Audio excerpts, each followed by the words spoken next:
Ladies and gentlemen, my fellow scientists, it's my pleasure to invite the second keynote speaker for this ISMS conference. And similarly like yesterday, if you have any questions, please, you can put your questions on the forum, and we'll have a time for having a few questions after the speech. So it's my pleasure to introduce Major General retired Dr. Pertti Salminen. He's the former rector of our National Defense University. And he was actually one of those signers of ISMS Society 2008. And he's actually also the first general having a doctoral degree in Finland. Please, Major General, the floor is yours.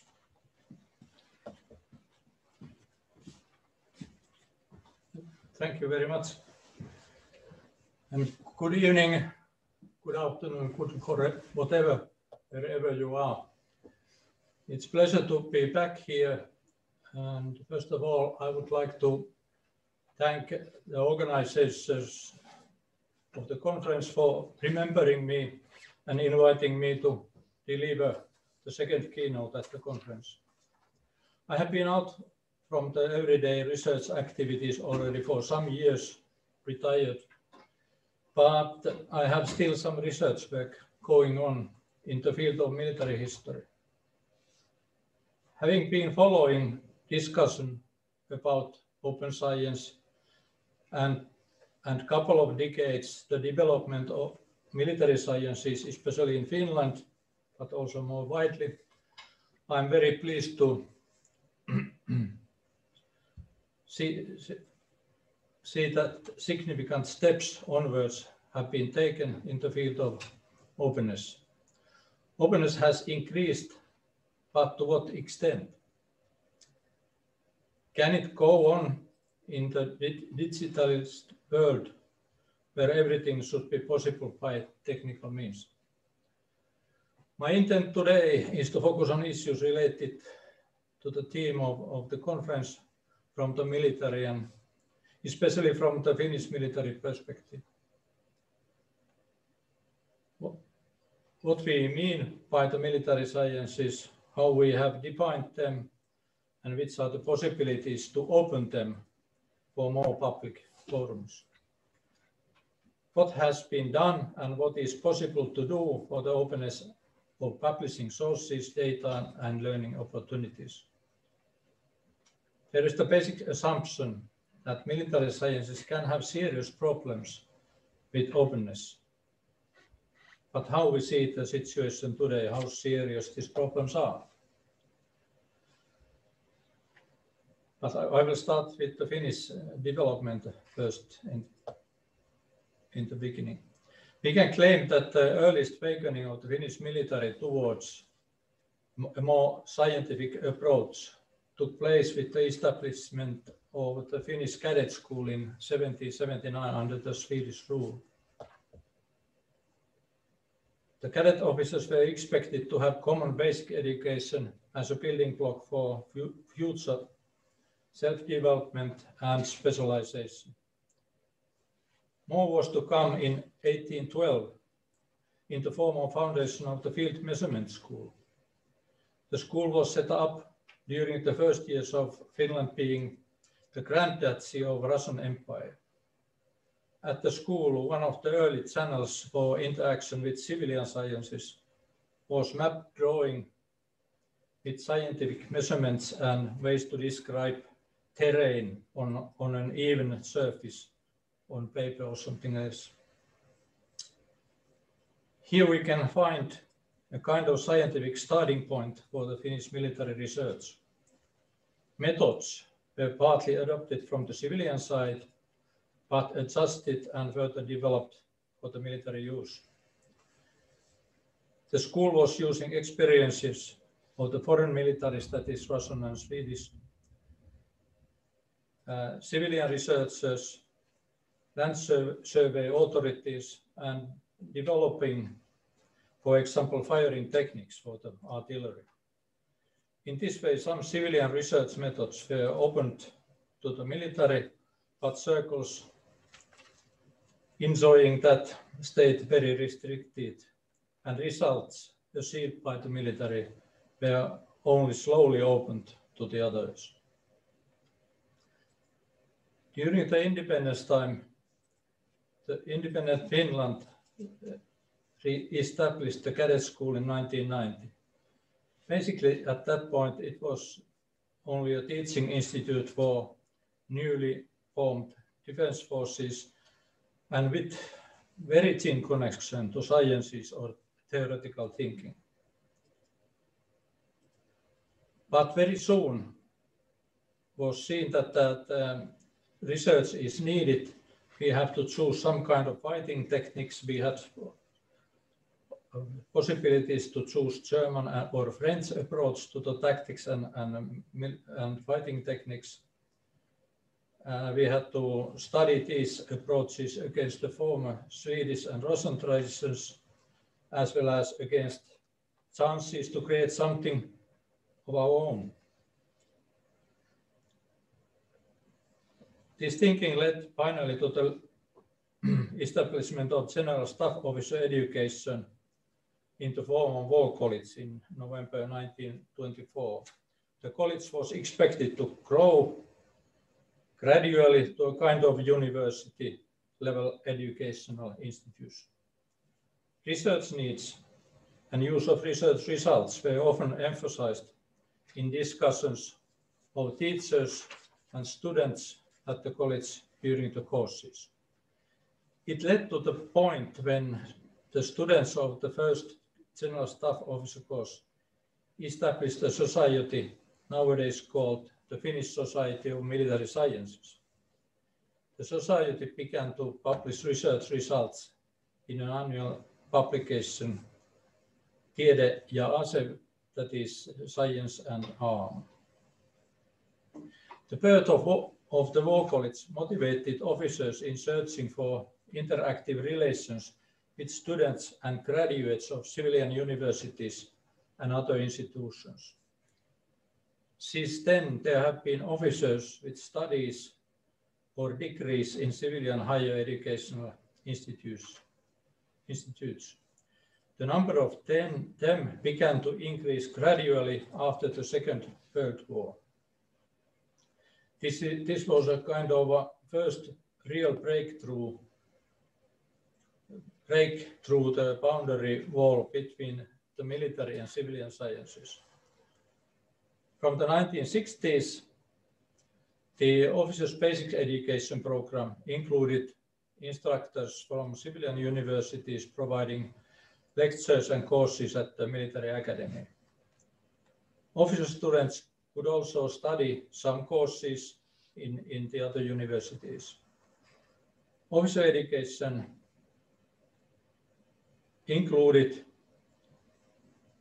was included into the lower level class of academic studies. From the 1970s, the university degree regulations specified General Staff Officers education to be at least a higher university degree, meaning in our case equivalence with master's degree. In 1966, research was officially included to the responsibilities by the law. This I count was the second break at the restricting wall between the military and civilian scientific circles.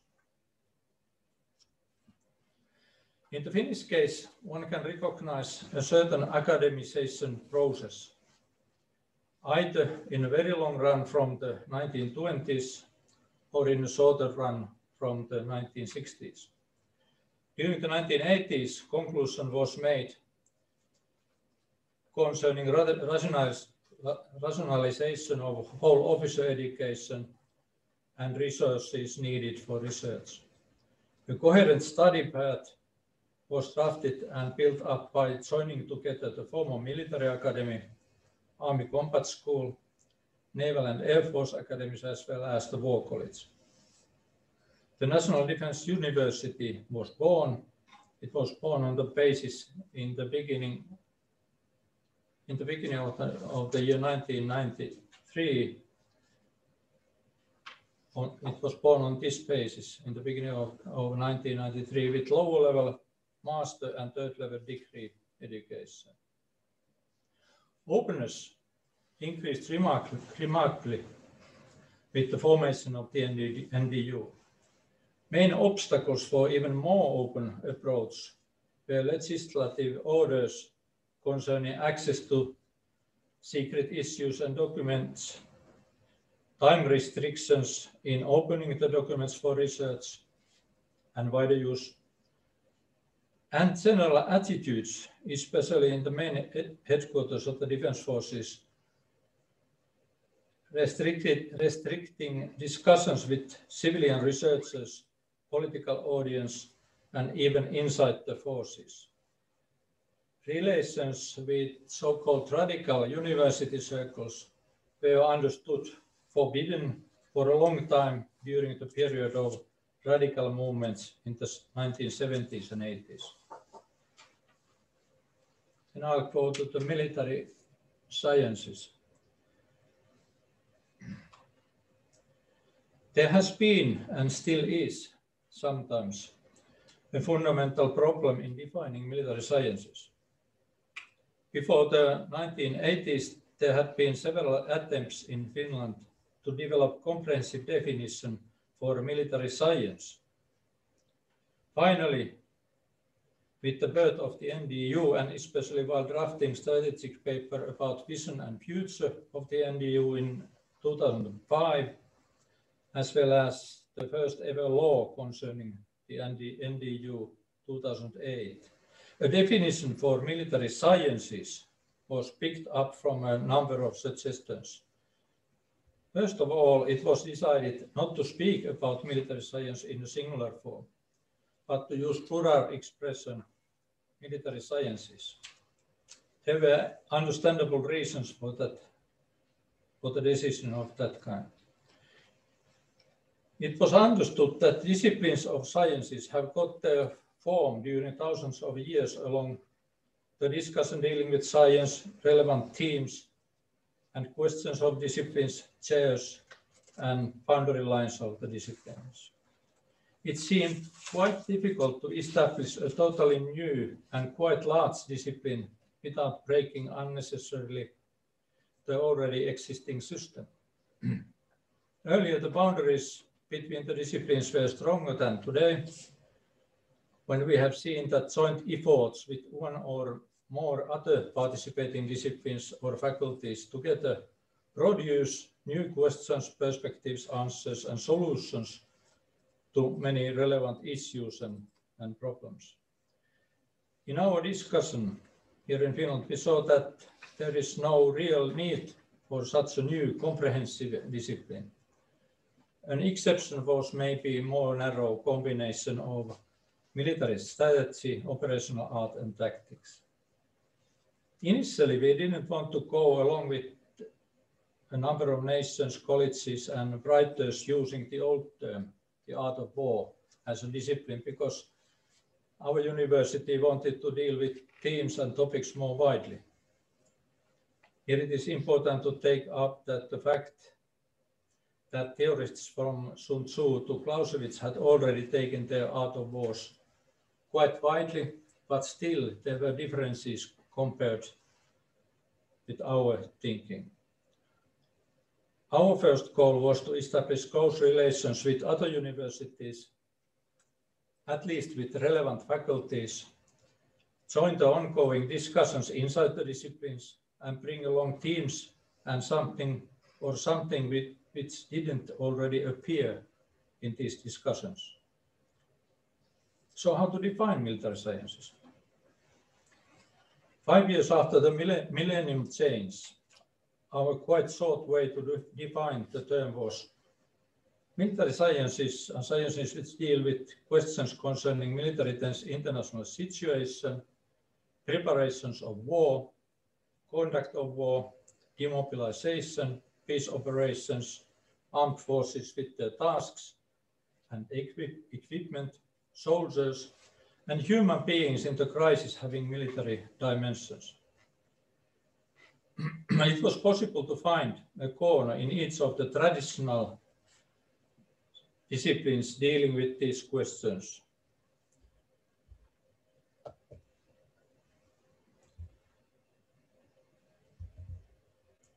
Forming a part of military sciences.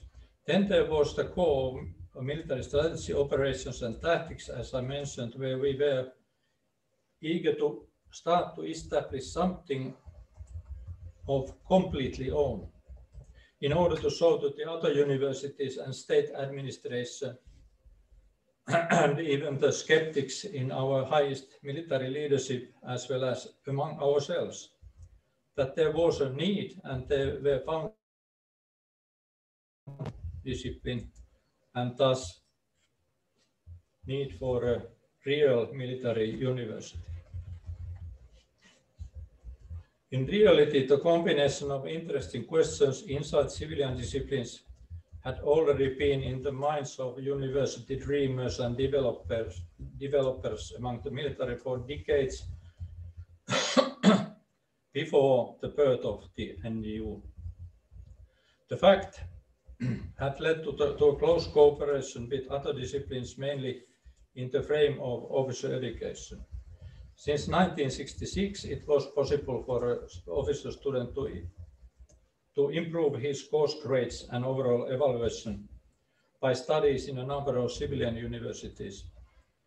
If you just got substance grades, for example, in political science, political history, economic and social history, economy, mathematics, or some technical topics.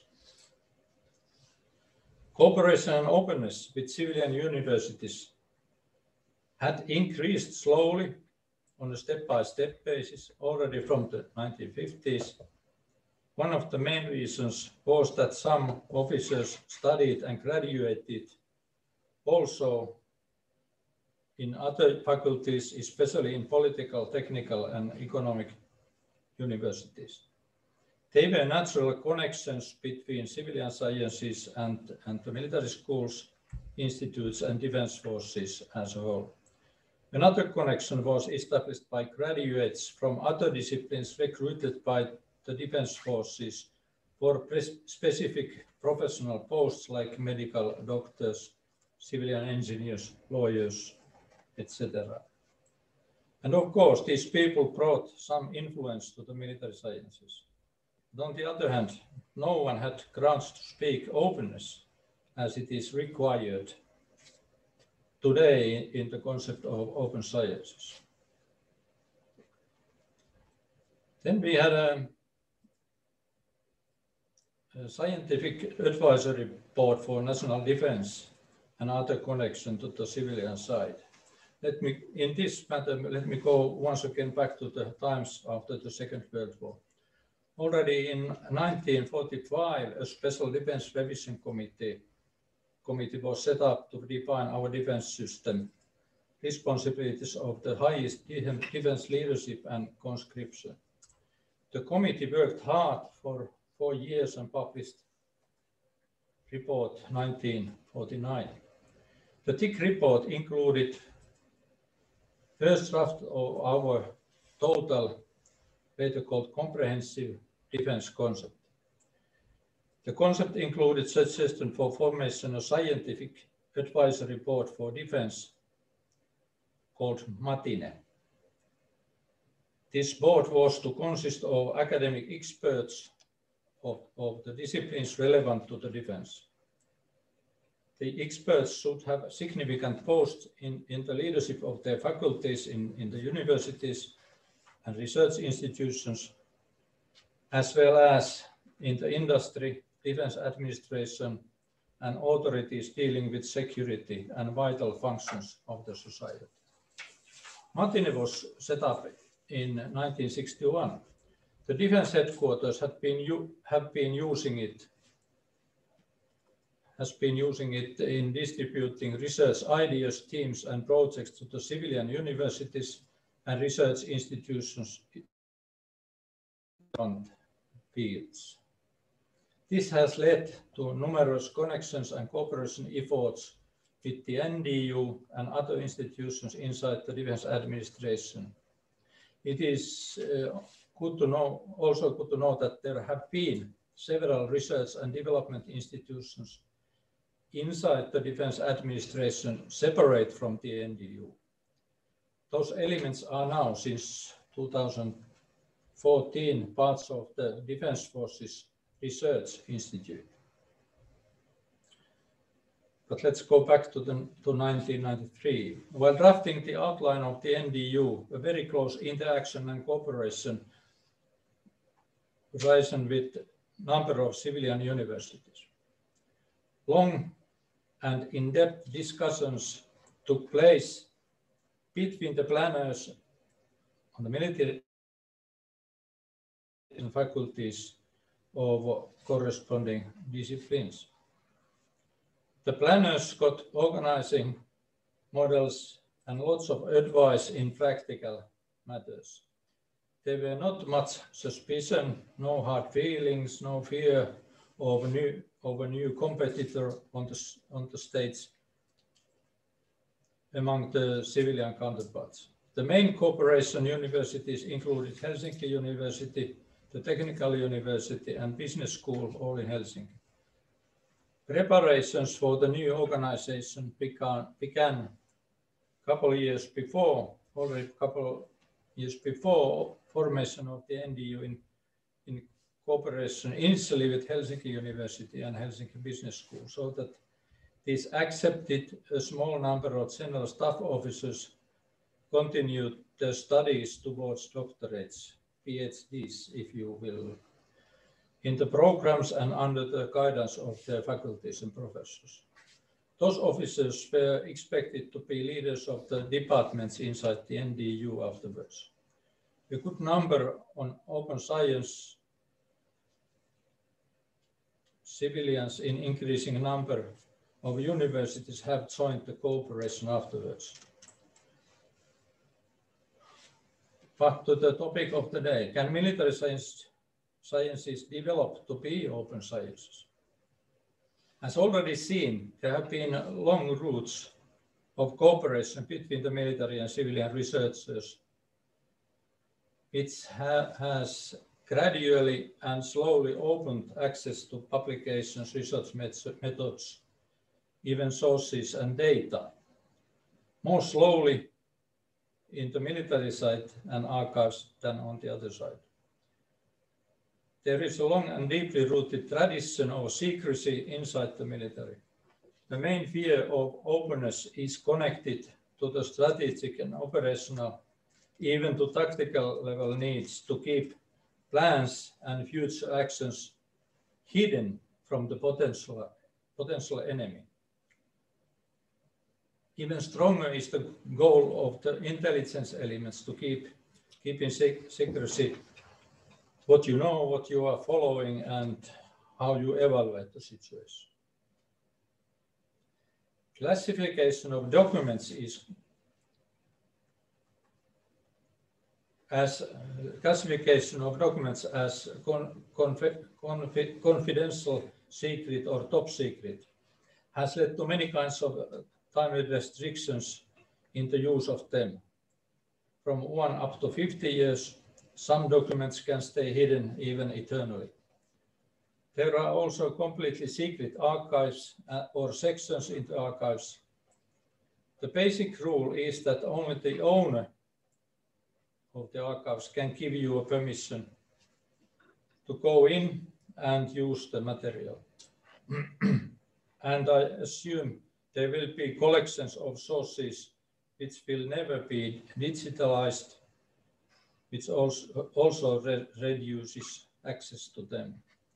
So there will be an unopened data and sources for decades to come, and that doesn't depend necessarily on the lack of will. The owner simply doesn't have time or other resources to do the declassification work.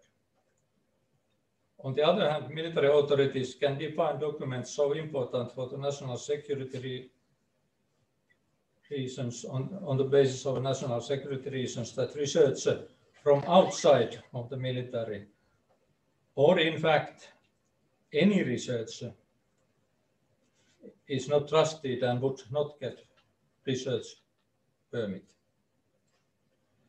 And there are private collections in the military archives with restrictions set by the original owner and which are difficult to go around.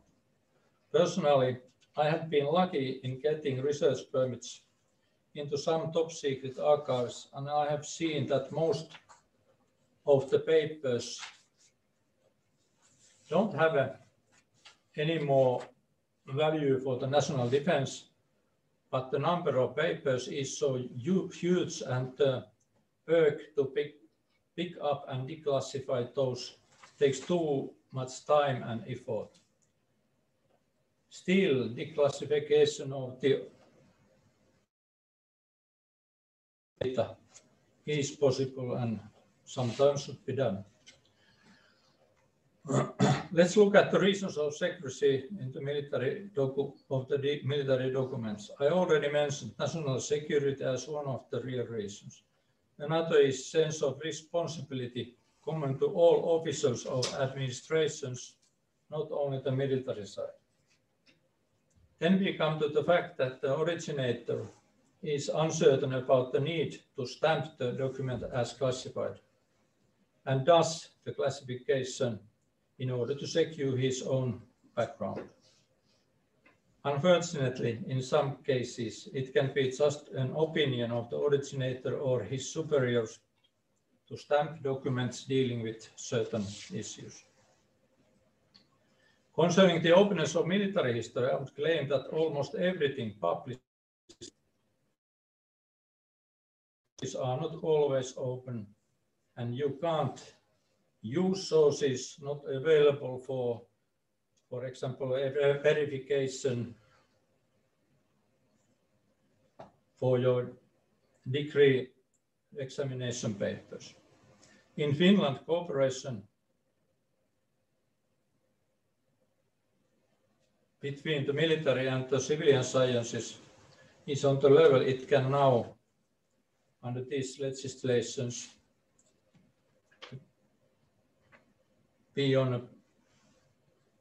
can now be, for practical reasons, on the level it can't really be. The most sensitive group of sources and data is the one dealing with current strategic, operational, and some other plans. For the open research, there are public writings in the form of books and magazines dealing with relevant issues published by the military writers from the whole period of Finland's independence. They usually include relevant real strategic, operational, and tactical concepts and combining theories, but all connections with plans in force are missing. The historical surveys on defense plans are dependent on the classification of sources as described earlier. It means that even books written can be classified and unreachable. Research methods are the same used by the civilian sciences, with the exception of certain classified experimental military map and live exercises, tests, simulations, and war games. Another challenge is caused to the researchers of political, state, and grand strategy in situations they can't get data or expertise from the military strategics. A significant step has taken since the first Gulf War by the Finnish Defence Forces HQ in allowing individual research officers appear freely on media, TV news, commentaries and discussions, mainly in cases of international crisis and wars, but also in cases concerning scientific research. It's hard to see if there will ever be remarkable more openness in these issues from the military side. In leadership issues, the military side is quite open. Recently, there have been changes in leadership education based on theories picked up from the open side. theoretical and practical modifications of the military as well as results achieved have been publicly reported. The Defense Forces have even presented these achievements in order to give some ideas back to the civilian thinkers. But if one is interested in results of leadership competence tests of individual persons, then it's depending on the will of the individual if he or she releases them. On the field of pedagogy, it's about the same. Recent developments in behavioral sciences are closely followed, further developed within the military, and theories concerning military pedagogy, soldiership, or soldiers' performance in different situations have been developed. Results and information sources are generally available. In Finland, we have exceptional data concerning physical and mental condition of recruits, as well as about the developments during the performance in the service. The data also covers voluntary female soldiers. This data is to an extent used by pedagogical, physical, and medical research, but because of containing personal data, it's not easily available for those outside. Military psychology and sociology have quite long traditions also in Finland, dating back for more than 70 years. The Society of Psychology was set up in 1946 and the sociological one 1993. Recently, the Psychology Association has joined to the bigger sociological one. The work is completely open, but the supporting base in the NDU deals also with classified. Some of the Defense Forces military technical research is done by a number of institutions inside the Defense Forces, mainly under the roof of the Defense Forces Research Institute. These elements work closely with civilian universities, and openness depends on the ongoing project agreed by both participating sides. The rest of the technical research necessary for the Defense Forces is done completely by civilian universities and institutions. Some theoretical research and basic education in military technology are organized by the NDU. Education and theoretical research are basically open, but sources are sometimes classified. The Department of Military Technology in the NDU publishes in English also in English, together with the Finnish Society of Military Sciences, the Journal of Military Sciences, in order to make results of the military sciences and military research public. Then a little bit about the consequences of digitalization. The military has moved to the digitalized system in drafting documents and storing them. That happens in the internal nets separated from, for example, from the general internet. In order to get into the system, you will need a permission and many keywords or electronic device. And even inside the military, it depends on your working post and security classification into which part of the system you will get access. The systems also include public, confidential, secret, and top secret areas. In some cases, for example, top secret issues are handled in a completely separated system without any connections to the lower security level systems. For a researcher from outside, it's hard to get any access to the internal systems. This is a real challenge for the future. Somehow the challenge, in any case, needs to be answered. Eva Nyrövaara had yesterday in her presentation a slide declaring that open science is not for example, military sciences. Partly she is right, but in order to get credible research done, we must find ways to open access to military publications, archives, data, and sources of knowledge for research. In many issues, we must combine civilian and military understanding and data in order to get right conclusions. There is also a need for exchange research results, publications, and other material with partners in civilian research arena so that the science as a whole can develop further. Dear participants, I spoke a lot about the NBU. One reason is that I have had very close and long connections to that. Concerning the openness of studies, there has been a significant development during the last 15 years. Students from other academic institutions have got a chance to study inside the house. Finally, also according to the movement and transfer rules of the common European system. A good number of students have done supplementary studies for their graduation in civilian universities, and some others have continued studies after bachelor degree somewhere else towards the master's degree. A rising number of civilian researchers have performed their doctoral studies in the NDU.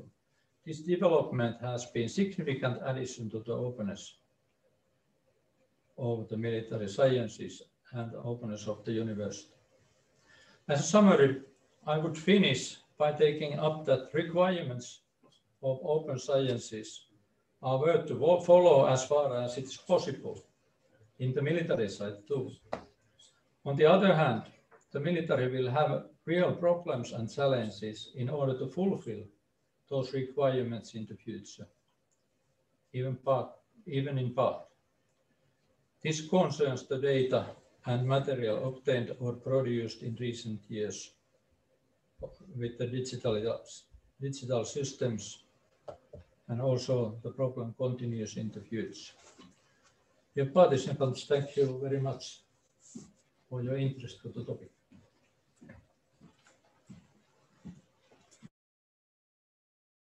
Thank you, General Salminen. We had actually two questions for you. The first question is interesting. How was your fellow generals reacting your doctoral degree? Was it considered to be a positive or no effect, or was it some negative impacts of your with your fellows? You mean inside the Finnish forces? Inside the defense forces, yes. Well, there have always been two lines inside the defense forces. The others are really emphasizing the practical issues, and the other one is ready for academic additions, I would say. And there has been a big competition and between our rivalry between the two parts, and it has influenced to, for example, nominations of certain posts. I don't exactly know what they were thinking, but I have a feeling that some of them thought in the way that now he did that in order to get better posts, and now even somebody in the highest leadership is supporting that. So it might be, at least nowadays we can see that making a doctoral degree is beneficial for your career also in the defense forces. Yeah, there is some proof. Yeah. Second question is related to, you mentioned the classification of documents. And do we have a dilemma of the classification in a sense that if you put too strict classification stamps on the paper, there's no punishment of that? Omitting the stamps or putting too low classification, then you might be in trouble because you will reveal the information. Is that something what we have to seriously consider, that we need to have a good understanding of the classification, what is needed to be classified and what is not?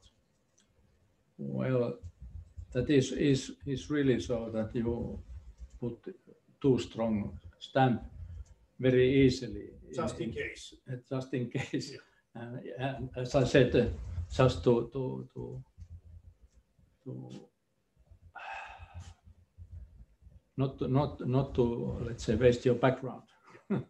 Yeah, that's even nowadays when we are teaching the young cadets and officers that about this classification, that you need to really justify that what is the classification level, that understand the rules and why you are putting the different levels of classification.